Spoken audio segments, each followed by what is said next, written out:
বন্ধুসকল এতিয়া সাৱধান হৈ থাকিব।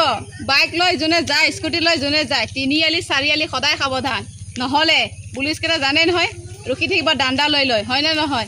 আমি যেতিয়া স্কুটি লৈ পেলাই যাওঁ দেখি পাওঁ যে ক'ৰবাত পুলিচ আছে, আমাৰ বুকুখনটো ধপ ধপ কৰে, হয়নে নহয়?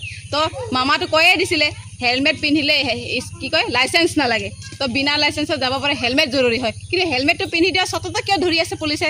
3 আলিত ৰখি থাকে, ইফালে 4 আলিত ৰখি থাকে, কাৰণ কি আছে? সিহঁতকতো চৰকাৰেতো দিয়ে আছে না ধন, আৰু কিহৰ কাৰণে লাগে? কাগজৰ কাৰণে ধৰিছে নে হেলমেটৰ কাৰণে ধৰিছে নে আমি বিদেশী বুলিকে ধৰিছে আমাক?